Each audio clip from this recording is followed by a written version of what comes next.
We're here again with Inside the Thin Blue Line. I'm Dave Rattigan, comedian, all the other things that I do. And with me is Dale Lawrence, my co-host, retired police officer. And we'll say, as we sometimes forget to say, Dale Lawrence is not his real name, but we figured the names were changed to protect the guilty in this case. That's me, baby, the guilty. And we don't never been charged with anything, Dave, so I'm good. You've never been charged at all? Not that I remember. Not in this country.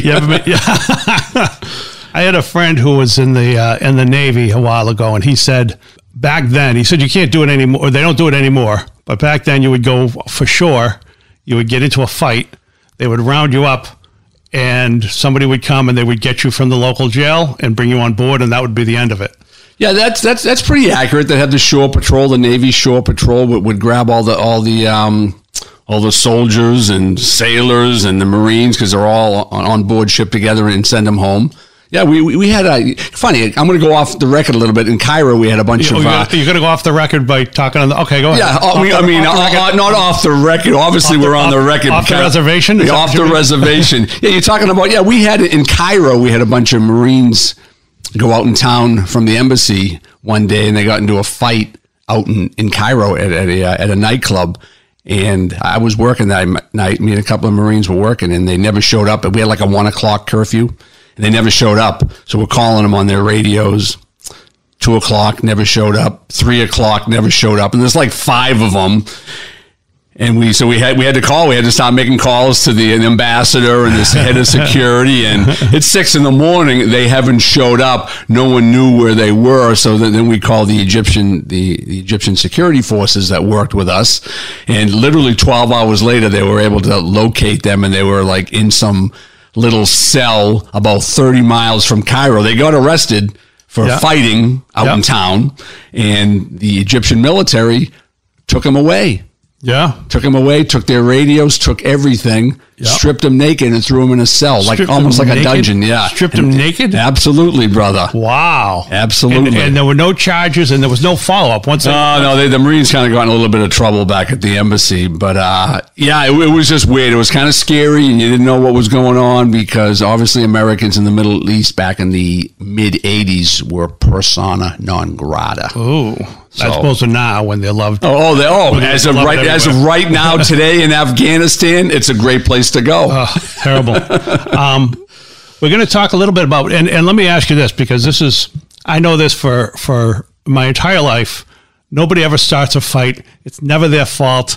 The only reason anyone ever gets into a fight is that the other guy wanted to start something with them, and they couldn't possibly avoid it, which is what everybody says. Do you think that's true? The locals did the locals just want to mix it up with the Marines, or was it? I think the Americans, just from my experience, Americans are looked upon, other than in America, from like France and Europe and places like that in the Middle East, as just being arrogant. We're entitled. We're spoiled little fucking brats. And any chance someone from another country has the opportunity to stand up and confront an American on their arrogance, they do it. So that's exactly what happened in Cairo. It was just the Marines drunk and probably a little arrogant. And they probably said something to the wrong group of Egyptians, and a little tussle broke out. And the Egyptian military said, this is our chance to grab a few diplomats from the embassy and arrest them. But no, the American arrogance is looked upon overseas. It's very obvious. Very obvious. It's embarrassing sometimes. Yeah. I bet it was. Well, I don't know. I'm not there, but I can absolutely see it. Well, I've never backpacked across Europe, but I have friends that have, and they say that Americans, when they backpack across Europe frequently, you know how you can identify the American backpacker? What's that? By the Canadian flag on their backpack. Yeah, because you never want to say you're an American. Yeah, just say you're from Canada, a neutral country or something like that. Yeah, Switzerland. I'm from Switzerland. Anyway, today we're going to talk about true crime. And this is nice to have a nice, lighthearted podcast about that starts off with this one, a true crime story, a missing 5-year-old. A 5-year-old Tennessee girl went missing from her own home in broad daylight earlier this month. according to state and local investigators who have been unable to identify a mysterious witness seen in a red pickup truck. And June 15th, she's been gone. An Amber Alert was issued the next day, and she's still gone, right? She's still missing. Yeah, I think it's been about 2 months. It's down in Tennessee, and as that story goes, there's 3 other kids that were in that family, 3 other young kids that were outside playing that day. As of just a few weeks ago, the Department of Social Services down there has taken those kids out of the home.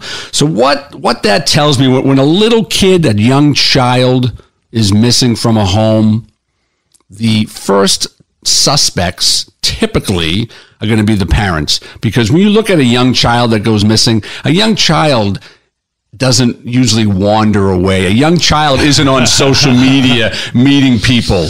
Well, let me tell you, I have a little story from family lore. Oh, okay. That my mother, who had, back then, you just had a kid, and then when you were done, you'd have another kid, and when you'd be done, you'd have another kid. And so she had 4 total. I was second. So this must have been when my sister Diane was a baby, I think. And anyway, she's a tired mother. That's what I'm saying. So she's a tired mother. She's got the other kid. And anyway, she gets a call from the Beverly Police Department because I was a block away from my house in my scooter. How old were you? 3. 3. Back then you could do that. Yep. Back then you could do that. And I had wandered like a long block away, and I was, the cops saw me. And back then, there weren't as many cars around. There wasn't as much. I think I was on the sidewalk. I hope I was on the sidewalk. But he just saw me, and he pulled over, and he said, "Hey, little boy, what's going on?" And he drove me back to my parents' house, and DSS was never called. There you go. That's a good thing. No, that's the old days. I mean, that's the old days. It's like, yeah, somebody's allowed to make a mistake. Yeah, you yell at your kid now in public. You yell at your kid in public or scold your kid in public. Someone's going to videotape that in. It's awful. Someone's going to be calling. It's actually DCF. I shouldn't say. I should. Oh, yeah. It's DCF now because they changed the name about 10 years ago and confused everybody. But by everybody, I mean me. It's fascinating as a parent, but I think it's overall. I think it's a good thing because, the humiliation that the kids would go through when we were kids. The famous scene from the Bad News Bears where the father is it the father or the coach or whatever that goes out and yells at his kid and hits him on the pitching mound or something like that. I don't know. Now that I must have been the coach, huh? Was it Walter Matthau? No, it was the other guy, the bad guy. Oh, maybe it was Walter Matthau. Oh, it could have been the other Bad News Bears. Whoever it was, All whatever. Right. No, it was Walter Matthau. Right. It was the good one, the good movie. But that you don't want to hit your kid. There are enough people that have beaten their kids that have ruined it for the people who would just slap them on the butt. Oh yeah, absolutely. And so I guess it's good. But yeah, you're right. You're not allowed to lose your kid anymore. You're not allowed to let your kid walk. No, and if your kid goes missing, as in this case, the parents are the first, for lack of a better term, the first suspects in this case. Because we're talking about circle of the circle. You start at the inner circle. Who's most likely to have contact with the kids? It's going to be obviously his brothers and sisters. And if they're 3, 4, 5, or 6, obviously they're not suspects. Yeah. Now let's go to the parents. Mother, father, mother. Maybe she has a boyfriend. Father, maybe he has a girlfriend if they're split up. So you're going to start at that inner circle. And I'm thinking the people in Tennessee aren't buying the story that a red van came by and scooped her out of the house. However, that is definitely a possibility. Yeah. That's definitely not out of the realm of possibilities. But I think that they're probably 50% focused on the family and 50% focused on a random stranger or someone from the neighborhood or someone like that, because the random guy driving down the street, abducting a child, just randomly happening, is so remote. Very, very remote. Very unlikely. However, it probably happens 30 to 50 times a year where a unknown person, stranger abducts a child and child is killed. But the vast majority is someone within the inner circle. When you're talking about a kid 5, 6, 7 years old. Now you take a kid 16 years old who goes missing, a 16-year-old girl. Now that inner circle is huge now. Right. Because she's on the internet, she's on Facebook, she might be dating. You don't know who she's associating with. So that inner circle is huge now. So now maybe the parents wouldn't be the most likely suspect. Who would be the most likely suspect then, Dave? Who would be the most likely? Yeah, a 16-year-old girl. Who would they look at first? 16-year-old girl. Boyfriend. Yeah, either current boyfriend, ex-boyfriend, whatever the case may be. Oh, and it's so freaking jealous girl who used to go out with whoever she's dating now. Yeah, all the crazy stuff. Crazy stuff because it's all wrapped up in that emotional 2-day period of whatever they're in. No, that's why I like to date deaf and dumb girls, deaf and blind. Yeah. They can't articulate. What do you look like? That's horrible. I'm sorry. That's horrible. That's horrible. I love the idea that you could just have your pick of women that way. That's the idea that I could find anybody as long as she's blind. But yeah, this is it's hard for me to make jokes because I have a 15-year-old daughter, as you know. So it's I'm still in that period where I worry about her. Because, you should. Absolutely, you should. I mean, she's got this friend from the internet, and good guy, says he's her age. Where's he from? Texas again? We going back to Texas? All right, let's talk about another horrible story involving a kid. This is another one. This is a toddler in Florida. By the way, are these from USA Today? No, not from USA. Fox News, they're right? from Fox no, News, they're right? not from Fox. Okay. Although Fox is probably, like I said, relatively accurate. I just got them on the internet. They're all recent. They're definitely all recent within the last week. This is in the last couple of days. It's like truecrime.com or something like that. Okay. This is a terrible one. Toddler in Florida shot a woman while the woman was on a video call. This is a story that's repeated over and over.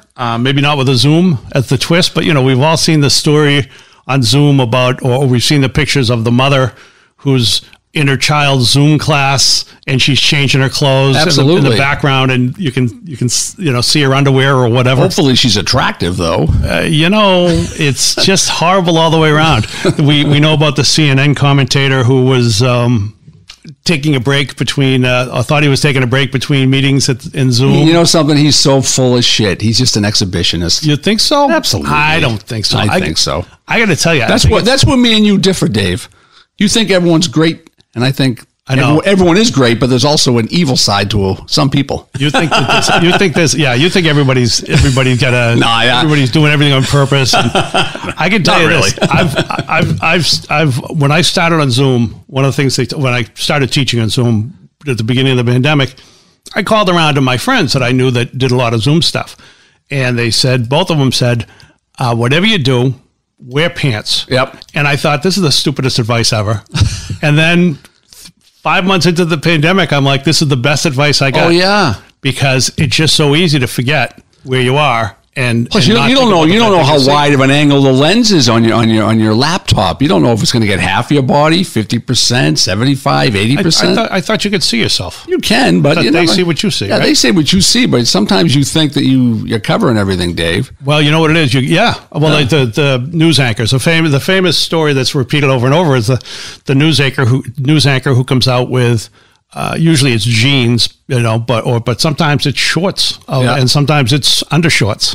And why anybody would come out in front of a studio with their undershorts on, in a suit coat and a tie, I don't know. I assume there's a story behind that, but it's nice you're that comfortable in front of your colleagues. I hope they're that comfortable in front of you. There you go. Anyway, this is horrible. We're going to talk about this. This woman's on a video call, and it was work related, and her toddler found a gun somewhere in the house. Found a gun, and somebody who was on the call with this woman heard a noise and then saw this woman fall backward, and she was killed. This is in Florida near Orlando. And, quote, investigators determined that the injury was caused by a toddler who found a loaded handgun, which was